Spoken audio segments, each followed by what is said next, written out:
Sebelum kita memulai pembelajaran pada siang hari ini, marilah kita berdoa sesuai kepercayaan masing-masing. Berdoa mulai. Berdoa selesai. Yang hari ini tidak masuk siapa aja? Ada Juan. Keterangannya apa? Sakit. Terus kemarin saya sudah membagi kalian ke kelompok masing-masing ya. Apakah ini sudah duduk sesuai kelompoknya masing-masing? Ingat dulu materi pertemuan sebelumnya. Oke. Materi sebelumnya kita membahas tentang bagaimana cara mengubah data dalam bentuk tabel distribusi frekuensi. Ada yang masih ingat bagaimana cara langkah-langkah membuat tabel distribusi frekuensi? Menentukan jangkauan, Terus menentukan panjang kelas, mendata frekuensi menggunakan torus. oke. Mendata frekuensi menggunakan terus berarti ada 4 langkah. Nah, selain rata-rata, pernahkah kalian menjumpai kata lain yang memiliki arti sama tapi penyebutannya beda? Ya. Selain kata rata-rata, biasanya disebut dengan kata apa? Original. Yes, Iqbal. Mean. Oke. Dari rata-rata ini dapat kita manfaatkan dalam kehidupan sehari-hari. Nah, coba sebutkan contoh manfaat dari rata-rata yang pernah kalian temukan dalam kehidupan sehari-hari. Oke, silakan. Untuk menghitung nilai rata-rata rapot yang menentukan juara 1, 2, 3. Oke, untuk nilai raport di juara 1, 2, dan 3. Manfaat dari penggunaan rata-rata dalam kehidupan sehari-hari. Betul apa yang dikatakan Ismail tadi, kalau di dunia sekolah rata-rata biasanya digunakan untuk nilai di masing-masing mata pelajaran. Kalau di dunia kerja, biasanya perusahaan itu akan menampilkan datanya dalam rata-rata pengeluaran, rata-rata penghasilan. Pembelajaran kita hari ini, kita akan menentukan dan menyelesaikan permasalahan yang berkaitan dengan mean data kelompok. Kalau di SMP kita hanya mengenal rata-rata data tunggal. Kalau di SMA datanya sudah dalam bentuk kelompok. Pokoknya penilaiannya saya ambil dari penilaian kelompok dan juga penilaian individu. Kalau penilaian kelompok yaitu dari hasil proyek kalian nanti sama presentasi. Kalau penilaian individu seperti keaktifan tadi ya, yang angkat tangan, menjawab, itu ada poin individunya. Nah, kita cross check jawaban kalian tadi ya. Obesitas itu kegemukan, tapi tidak setiap orang gemuk itu obesitas. Oke. Dikatakan kalau dia obesitas jika ada penumpukan lemak yang sangat tinggi. Obesitas ini terjadi karena asupan kalori lebih besar dibandingkan aktivitas fisiknya. Gimana sih kita caranya mengukur obesitas? Kita bisa menggunakan indeks massa tubuh, atau kalau dalam bahasa Inggrisnya namanya adalah basal mass index. Ya, singkatannya adalah BMI. Rumusnya berat badan dibagi dengan tinggi kuadrat. Saya minta tolong Iqbal. Berat badan kamu berapa, Bang? 165 kan? 65. Oke, tinggi badannya 163. 1,63. Oke. Kita lihat berarti Iqbal termasuk berat badan berlebih. Yang lainnya kita coba siapa ya? Oh iya, Haikal. Berapa kan? Tinggi saya 168. Berarti ini 1,68. Berat badannya 55. Oke, kita lihat. Oh, ternyata Haikal berat badannya normal ya. Nah, sekarang kita lihat BMR. Ini adalah metabolisme kebutuhan kalori harian kalian. Untuk mengukur kebutuhan kalori harian. Jadi, untuk berat badan segitu dan tinggi badan segitu, kalori yang dibutuhkan untuk makan satu hari itu berapa? Nah, jadi dari sini kita bisa mengukur apakah kamu mau mempertahankan berat badan, apakah kamu mau berat badannya itu berkurang atau mau ditingkatkan. Nah, terus ini kalau sudah ada datanya, kalian cari BMI-nya, kemudian kalian bentuk dalam tabel distribusi frekuensi dan dicari rata-ratanya. Kemudian yang terakhir adalah tolong dari rata-rata nanti kan ketemu ya, ambil satu sampel orang di kisaran rata-rata, satu orang di atas rata-rata atau yang obesitas, satu orang di bawah atau yang kekurangan berat badan, untuk dicari BMR-nya. Kalau sudah ada BMR-nya, kebutuhan kalori hariannya, kalian buat rancangan menu diet untuk mereka. Rancangan menu dietnya yaitu makan pagi, makan siang, sama makan malam. Saya dengan angkat tangan. Menyelesaikan proyek ini kan lama ya waktunya ya. Kalau misalkan kita buat ini 1 minggu, cukup nggak? Cukup ya. Oke. Jadi pertemuan selanjutnya sudah siap untuk presentasi, oke? Sekarang saya kasih waktu sampai nanti akhir pembelajaran ya, sampai 2:30 kalian kerjakan tugas yang ada di sini. Silakan berdiskusi kelompok.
Proyek kita nanti silakan ini kita lanjutkan di pertemuan selanjutnya.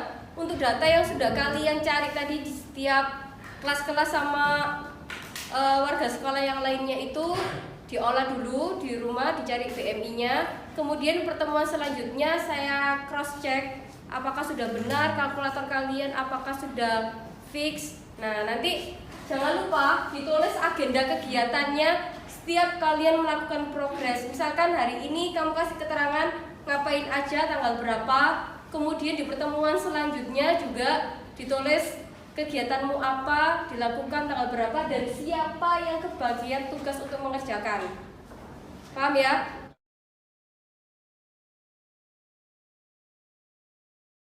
Yang ketiga,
belajar hari ini apa? Dapat pelajaran. Dapat pelajaran apa? Iya, dari kita ini rata-rata tunggal mengadakan kelompok. gitu ya. Jadi ada belajar mean, ada belajar.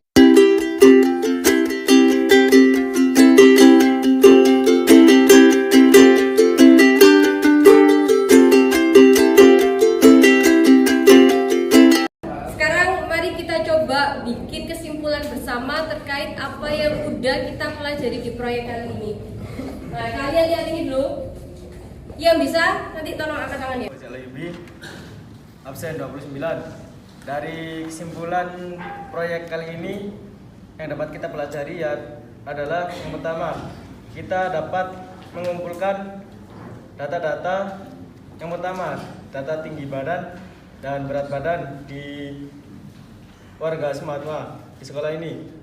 Yang kedua, kita dapat mengolah data itu untuk kita cari data orang yang obesitas, normal, atau kekurangan berat badan.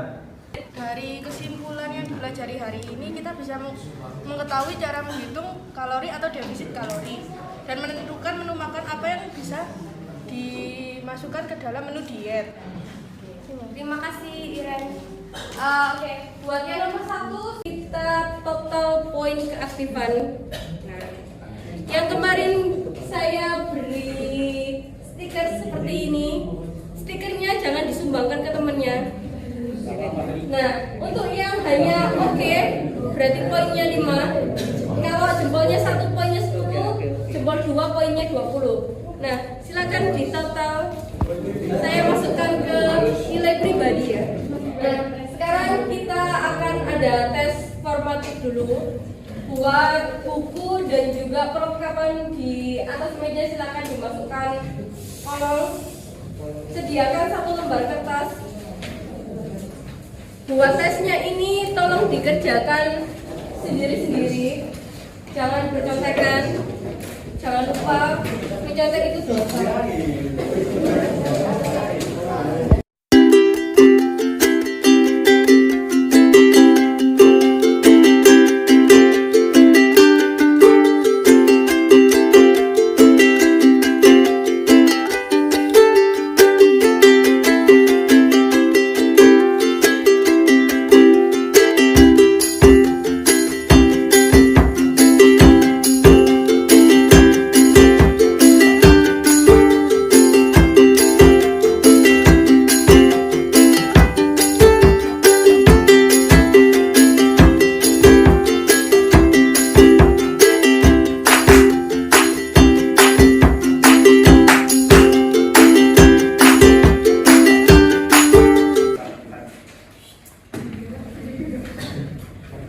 Waktunya pembelajaran kita hari ini sudah selesai.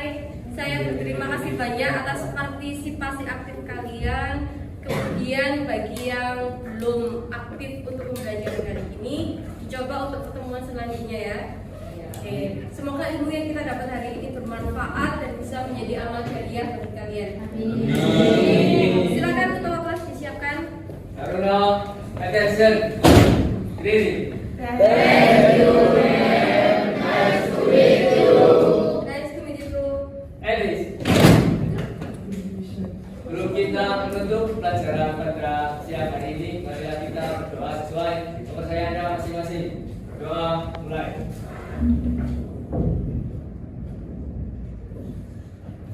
Berdoa selesai.